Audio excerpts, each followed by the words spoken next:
Well, my notion of what's going on involves a singularity, but only one. The orthodox story of how the universe got here demands a singularity as well. It's called the Big Bang, but again, revised after Hawking, only one.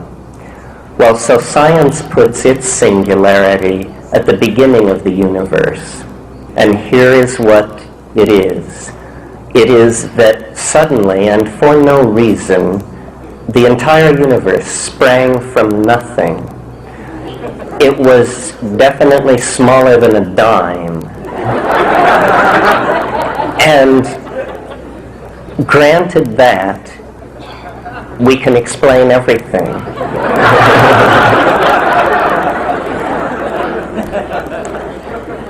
Well, I reasoned somewhat differently. I agreed that there would be a need for a singularity in a good model of what's happening.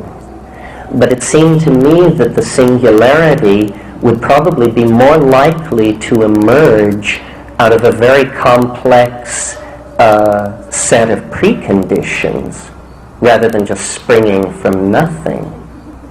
So I imagined that, well, why not put the singularity at the end of the life of the universe, when all kinds of complex things can have had ample time to evolve and put themselves in place. And then perhaps these complex things, whatever they may be, will generate a singularity. So, in fact, this is the notion. It's the notion that the whole history of the universe moves through a series of condensing stages, each stage requiring less time than its predecessor. And what these stages are is a gathering together of complexity. First, you have the emergence of primitive chemistry in the hearts of stars, and that occurs a long, long time after the Big Bang. And then somewhat shortly after that, in terms of hundreds of millions of years, you get exotic chemistries on the surfaces of planets, and then more quickly, life, and then rather shortly after that, consciousness, and almost instantly then, this. So what I take this to be is a leading toward complexity of all the processes in the cosmos as a set of nested entities. Now, what's very interesting about this is suddenly human beings are moved center stage in importance. Remember, I said that I thought the empowering of felt immediate experience was what it was all about. So suddenly, human beings, which in the scientific model are epiphenomenal observers, are centralized to the whole cosmogonic myth. Why? Because people, as we all know, are the weirdest and most complex objects in the universe. And throughout time, throughout history, we see that they become yet more complex and more bizarre through the generating of more and more codes, more and more bizarre interfacings with nature and self through technology, more and more self-reflection, more and more communication, more and more flowing together. Perhaps you can anticipate what this leads to. It leads to ever more frenzied historical existence, but it doesn't go on forever. You know, the general theory of history taught, say, at Cal today is called the pointlessly fluctuating theory of history, which is what it appears to be, except for this factor of embedded complexity, movement toward concrescence. I had an occasion to discuss this with Carl Sagan recently, and it was interesting. He pointed out that information has not moved faster since the discovery of radio. Radio moves at the speed of light. Since then, the plateau of the rate of information transfer, has been at a plateau. The largest atomic explosion ever detonated was in 1958. There's been none larger since, which is, I think, something you can think about in the middle of the night. And the fastest object ever created by human beings reached its top speed and continues to hold it in 1967. So what is it that is growing more dense around us, that we can see and feel in the literal complexification of our own lives? Well, I submit that it is connectedness, and that this is a theme which is not arising out of sociological factors. It's arising out of the bones of the planet itself. We are not caught in some kind of universe where human beings are completely outside the plan. Rather, I think history is somehow part of the plan.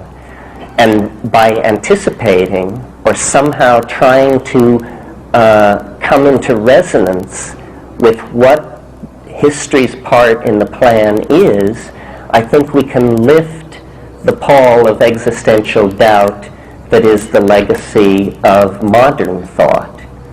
In other words, there can be a postmodern philosophy that is organic, biological, human-centered, humane, and even psychedelic.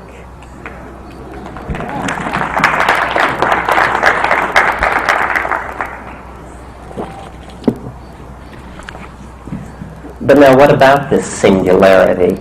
Isn't this simply the end of the world that the fundamentalists are pushing and that the Hindus trot out every once in a while? Is that what it is? Is this scholasticism wearing psilocybin clothing?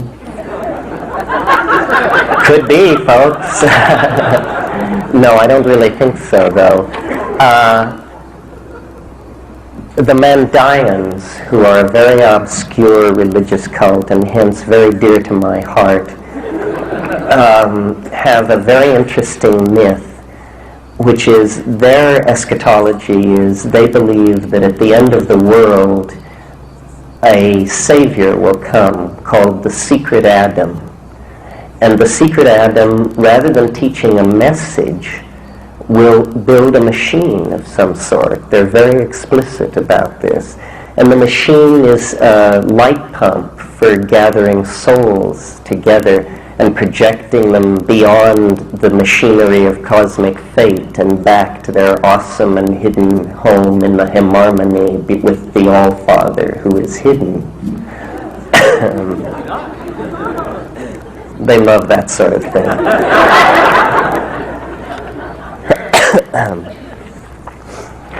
In any case, this notion is very interesting, that somehow tool-making is a kind of salvational exercise, that somehow technology, which we have tended to abhor because in its present stages it is so toxic and vulgar and so badly manipulated and unethically manipulated, nevertheless, what it represents is a continuation of a process which seems to be very dear to human beings, which is the process of fashioning ideas into matter.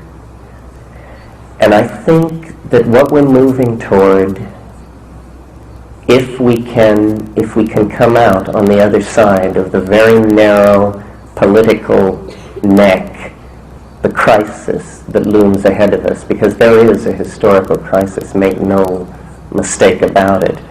But I'm speaking actually to a world that survives that crisis, a world beyond the century.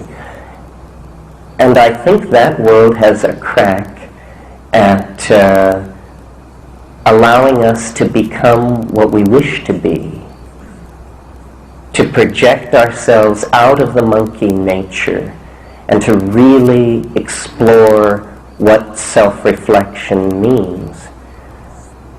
This could easily turn into an outlandish nightmare. The challenge is very real. I know that many people who follow my ideas and come to these events are psychotherapists and psychologists and therapists of all sorts. There is a great responsibility here to the creation of the future image of the human mind.